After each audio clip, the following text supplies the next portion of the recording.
ఇక్కడ కొన్ని క్లారిటీస్ ఇవ్వండి, పర్టికులర్ క్లారిటీస్ కొన్ని కావాల్సి ఉంటుంది మనకి. జగన్మోహన్ రెడ్డిని అరెస్ట్ చేయాలంటే వాసుదేవ రెడ్డిని అరెస్ట్ చేయాలి, విజయసాయి రెడ్డిని అరెస్ట్ చేయాలి. కానీ ఈ కేసులో విజయసాయి రెడ్డి అప్రూవర్ ఉన్నాడు, ఆయన సాక్షిగానే పరిగణిస్తుంది సిట్టు దర్యాప్తు డే 1 నుంచి కూడా సాక్షిగా పరిగణిస్తుంది. సరే, వాసుదేవ రెడ్డి ఆల్రెడీ నిందితుల లిస్ట్ లో ఉన్నాడు. ఏదైతే ఈ స్కామ్ ఏదైతే ఉందో ఆ లిస్ట్ లో ఉన్నాడు.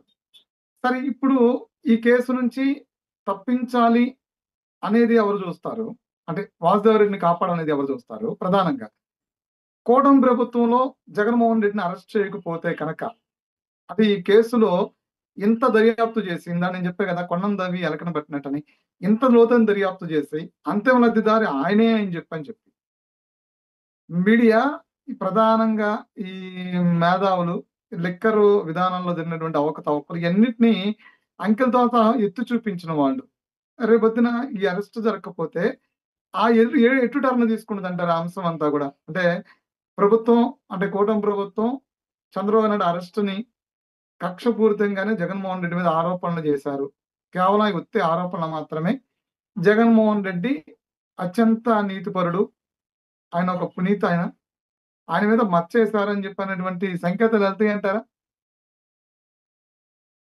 అంటే అలాంటి సంకేతాలు ఏమి వెళ్ళకపోవచ్చు, కానీ ఇప్పుడు వాసుదేవ రెడ్డికి కానీ మిగతా ఎవరికైనా కానీ, ఇప్పుడు విజయసాయి రెడ్డికి కానీ, విజయసాయి రెడ్డికి అయితే డైరెక్ట్గా కేంద్రంలో ఉన్న బీజేపీతో ఉన్న సంబంధాల దృష్ట్యా ఆయన కాపాడబడుతున్నాడు.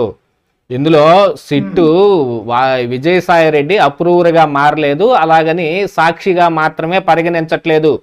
ఆయనకు కూడా A5 పట్టం ఒకటి కట్టారు విజయసాయి రెడ్డికి కూడా. అంతిమ లబ్ధిదారుకి చేరేదానికంటే ముందుగా మిథున్ రెడ్డికి, గోవిందప్ప బాలాజీకి, మూడోది విజయసాయి రెడ్డికే చేరాయి, అక్కడి నుంచే జగన్మోహన్ రెడ్డికి వెళ్ళాయి అనేది సిట్టు ఆరోపణ. ఆ విషయాన్ని ఛార్జ్ షీట్లో, ప్రిలిమినరీ ఛార్జ్ షీట్లో కూడా పొందుపరిచారు.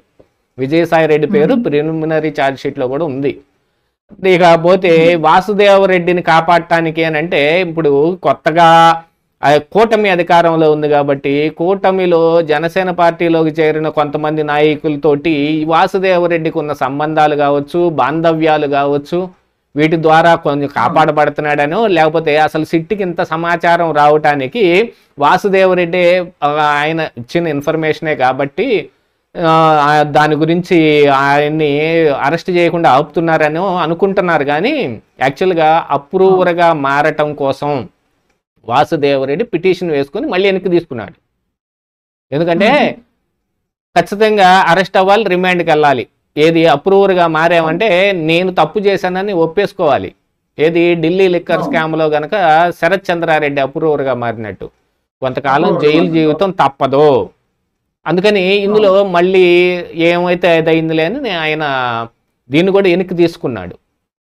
ఈ వేసిన ఈ పిటిషన్ కూడా ఏది అప్రూవర్గా మారేదాని విషయంలో కూడా ఆయన కొంచెం వెనక్కిపోయాడు. అయినా ఇప్పుడు ఆయన ఎలా కాపాడాలి అనే దాంట్లో సిట్టు కూడా కొంచెం మల్లగొల్లాలు పడుతుంది. ఆయన అరెస్ట్ కాకుండాను, ఆయన జైలుకి వెళ్లకుండాను, విజయసాయి రెడ్డి జోలికి వెళ్లకుండాను ఈ కేసును ఎలా ముగించాలనే దాని మీద సిట్టు మల్లగొల్లాలు పడుతుంది అనేది ఒక అభిప్రాయం ఉంది. ఇప్పుడు కనపడటానికి కూడా అదే కనపడుతుంది. ఎందుకండి మిథున్ రెడ్డిని అరెస్ట్ చేసిన వాళ్ళు విజయసాయి రెడ్డిని ఎందుకు అరెస్ట్ చేయరు? మిగతా ఎవరెవరినో గోవిందప్ప బాలాజీని, కృష్ణమోహన్ రెడ్డిని, ధనుంజయ రెడ్డిని అరెస్ట్ చేసిన వాళ్ళు వాసుదేవ రెడ్డిని ఎందుకు అరెస్ట్ చేయరు? వీటన్నిటి దృష్ట్యా చూస్తే గనక కొంత దాల్మే కాలాహే, కొంచెం నల్ల పప్పులు కనపడుతూనే ఉన్నాయి. వాటి గురించి ఒకసారి కూలంకషంగా పరిశీలించి దాని గురించిన వివరాలన్నింటినీ తెలియజేయాల్సిన అవసరం ఉంది సిట్టుకు కూడా. ఇవన్నీ అయితే తప్ప అంతిమ లబ్ధిదారైన జగన్మోహన్ రెడ్డి దాకా వెళ్ళటం కుదరదేమో అనే అనుమానం అయితే అందరికి రావచ్చుగా.